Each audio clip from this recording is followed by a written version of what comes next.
Hello. Hello, Hiya. Hi. It's a joke. Open with a joke. What I'm going to do, last night I did a presentation, and sorry you're getting a double dose of it, but it was about my trip to Guatemala. It's about a little over a year ago, and an experience I had there that I related to ethical culture.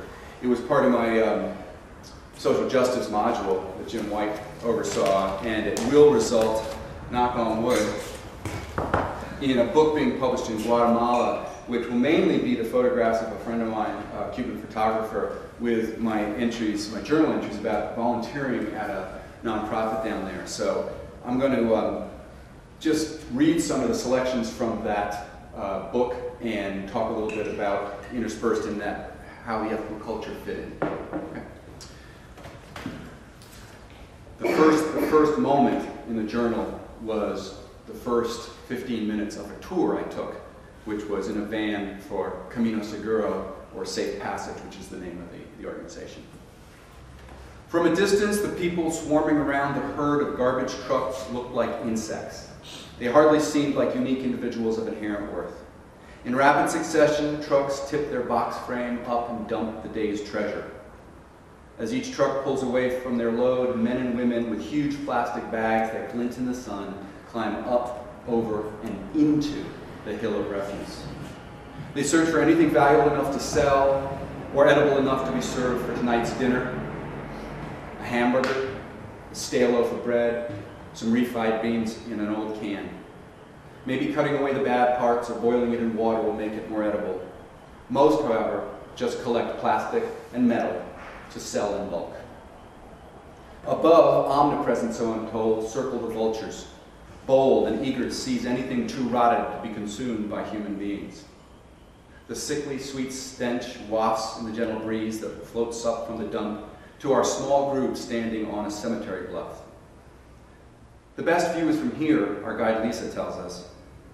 This is my first 15 minutes with people who see promise in this hell. We move back to the van. Can't stay here too long. Gangs roam the cemetery at the edge of their turf. Lisa then shares a story that's even more horrific than the scene that was seared into my imagination. Cemetery mausoleum spaces here in Guatemala are rented, often for more than the poor can afford for long. When a family cannot pay the fee any longer, the body is taken from its concrete resting place and tossed into a ravine that conveniently divides the dump from the cemetery.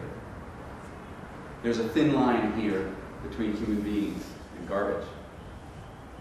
Months ago, Lisa saw a corpse of a young baby in a makeshift coffin. A vulture swooped down, grabbed the body, clumsily dropping it a few feet later. Lisa screamed and rushed off to scare it, while those who, for the dump is a way of living, hardly reacted. It must not be so odd to them. Lisa felt differently about vultures ever since that day. That moment that I stood there, and obviously they bring you to that cemetery bluff for impact before they bring you to their centers. I had a very distinct memory of this quote from Felix Adler from The Ethical Philosophy of Life, where he talks about the second spiritual pain. He says it's a pain that, quote, is due to the fate of those innumerable fellows, beings who perish by the wayside, while mankind slowly and awkwardly tries to achieve progress. I mean those many thousands who are dying unhelped in hospitals. I mean the victims of the foul conditions that exist in slums. We stand, as it were, on the shore and see multitudes of our fellow beings struggling in the water, stretching forth their arms, sinking, drowning, and we are powerless to assist them. Now, I knew that I would not have much of an effect on those people who survived on the 2,000 tons of trash that were brought to this landfill daily. This is the largest landfill in Guatemala, but I still want to try to make a difference. Adler talks about how in order to become effective ethical agents, we must confront this overwhelming pit of need in the world to change this monstrous suffering into a commitment to change. For me, I was lucky enough to run into some Guatemalan children who really helped me do this. Even for just a few months, and even in the heart of poverty, I was able to make a difference. The best part of it was as soon as I got to meet the kids. When I signed up to volunteer, the first few moments at Camino Seguro are sitting next to Manuel, a curly-haired 6-year-old intensely drawing a payaso, a clown. I lean over and ask him what it is. Suddenly aware of his new audience, a grin lights up his face. He thinks hard, then shouts out a name I can't make out. I ask him to write his name at the bottom of the drawing, which he does 3 times until it fits in the margin, and he shows it to me proudly. Francisco, a barrel-chested 7-year-old, sits down on my right.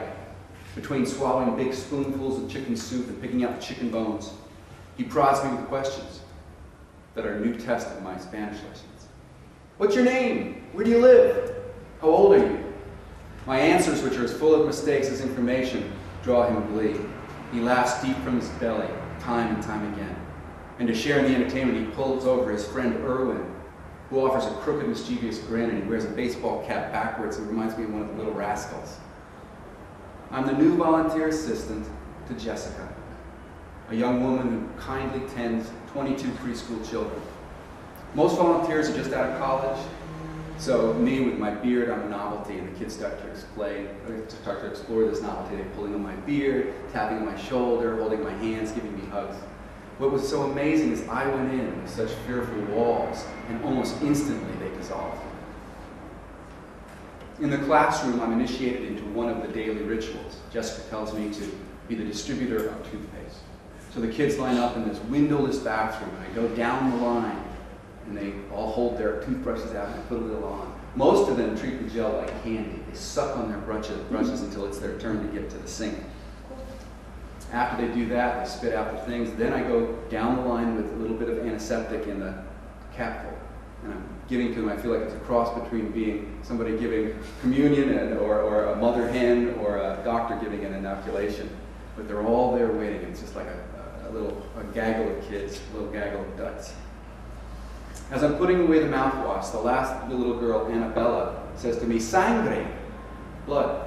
She pulls out her brush. I say, "Ah, baby tooth is loose." I say, "No problem," and I pat her back. She goes back to brushing. She keeps digging away, and she goes back, "Sangre," more blood. She points to the blood at the bottom of the sink. I say, "Puedo," and I gently pull down her chin, and she proudly opens her mouth wide, and I pause. I'm really stunned at these black, gaping holes in 5 of her teeth. Dark semicircles ringed with blood mark where half of her tooth used to be. Luckily, it's this week of the medical team visit to the complex. So I bring her down. I'm squeamish. We take out 5 of her teeth. Afterwards, I'm bringing her back. Here's another selection. I bring her back to the classroom, and on the way, Annabelle, always the drama queen, is overacting again, this time as a rag doll in my arms, with gauze and drool oozing from the side of her mouth and her eyes half closed. We pass people in the hallway who must think, what have they done to that girl? Annabelle is probably feeling a bit out of sorts after the tooth extraction, but I know her well enough after only a couple of weeks to recognize another attention-getting trick. I tickle her and her eyes snap open with a grin. I think, despite her nearly constant manipulation, I'm not going to deny her my attention today. She was a model patient.